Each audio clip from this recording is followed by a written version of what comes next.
हाय सगळ्यांना, चला तर आज बनवूया रवा इडली. त्यासाठी मी एक कढाई घेतली. कढाईमध्ये तेल वगैरे टाकलं, त्यात जिरे टाकायचे आणि कांदा टाकायचा. कांदा एकदम बारीक कापून घेतला मी हँड मिक्सरने कांदा कापत असते ताईंनो, कारण की मला कांद्याचा अजिबात सहन होत नाही. माहेर होत तेव्हा पण आईच कांदा कापून द्यायची. आता खूप आठवण येते त्या गोष्टीची, असू द्या.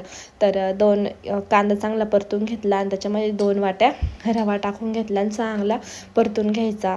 थोडंसं लाल वगैरे होऊ द्यायचा, थोडाफार तरी होऊ द्यायचा मस्त. आणि त्यानंतर मग तो काढून घेतला मी एका भांड्यामध्ये, काढून घेतला तो रवा. आणि त्याच्यामध्ये ना टोमॅटो कापला होता मी बारीक, तो टोमॅटो पण टाकून घ्यायचा. जास्त नाही टाकायचा, थोडंसं टाकायचं. मी तरी अर्धा टाकलं, तर छोटा टोमॅटो होता. आणि हळद टाकली, मीठ टाकायचं आणि दही. 2 वाट्या मी रवा घेतला होता, तर 1 वाटी दही टाकायचं. 1 वाटी पण नाही म्हणता येणार, कारण का आंबट असतं ना, आंबटनुसार टाकायचं. आता इडली थोडीफार आंबट लागते आपली, म्हणून मी दही टाकलं आहे त्याच्यामध्ये. दही टाकून घ्यायचं. कोणी कोथिंबीर पण टाकतं, मिरची पण टाकतं, पण मग आता प्रेमच्या टिफिनसाठी द्यायचं होतं मला, त्यामुळं मी एवढंच टाकलं त्याच्यामध्ये. मीठ, हळद, टोमॅटो, दही आणि चांगलं मिक्स करून घ्यायचं ताईंनो. हे बघा, असं मिक्स केलं मी आणि 15-20 मिनटासाठी झाकून ठेवायचं ते.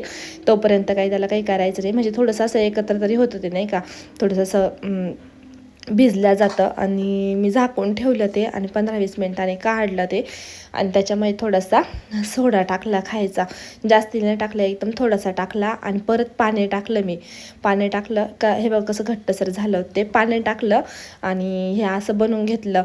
जरा थोडं पातळसर केलं आणि नवीन भांडं काढलं बरं का ताईंनो. फायनली मी त्या दिवशी काही कोथिंबीर वडी करायला काढलं नव्हतं, आता मी तिंकून काढून घेतलं. त्याच्या भांड्यामध्ये मस्त पाणी टाकलं, त्यात लिंबू पिळून घेतला. मला माहीत नाही स्टीलचं भांडं काळा पडतं काय, पण मग टाकला मी. आणि मिनी इडलीचं भांडं भेटलेलं आहे ते नितीनला दिवाळीमध्ये गिफ्ट, तर मग त्याच्यामध्ये केली. म्हटलं प्रेमला छान वाटेल छोटी छोटी इडली बघून, त्यामुळं मग मी त्याला तेल लावून घेतलं भांड्याला आणि त्याच्यामध्ये ते बॅटर टाकलं इडलीचं, रवा इडलीचं. आणि ठेवलं 5-10 मिनटासाठी ठेवायचं. तर एकदम मस्त बनली होती, अजिबात चिटकली वगैरे नाही त्याला. आपण कसं हे ॲल्युमिनियमच्या थोडंसं कशांतरी कोरतून मग काढत होती इडली, तसं अजिबात झालं नाही. आणि मोठी इडलीचं पण एक भांडं भेटलेलं आहे, तर ते पण मी लावून घेतली मोठी इडली पण, कारण की छोट्या इडलीसोबत किती वेळ खेळत बसायचं म्हटलं, त्याच्यापुरती झाले ठीक आहे. आणि मग मोठ्या इडलीचं पण लावलं. हे बघा इतकं मस्त निघत होती ना इडली, आणि ते पण काढून घेतलं. आणि मोठी इडली पण तयार झाली होती तोपर्यंत. मग ती पण उतरून घेतलं भांडं आणि काढून घेतलं. छान झाली होती एकदम मस्त. तुम्ही पण ट्राय करा ताईंनो. आणि माझे व्हिडिओ बघता, व्ह्यूज पण येतात, पण सबस्क्राईब कोणीच करत नाही ताईंनो. प्लीज माझं चॅनलला सबस्क्राईब करा, लाईक करा, शेअर करा, जेणेकरून मला बी चांगलं वाटेल व्हिडिओ वगैरे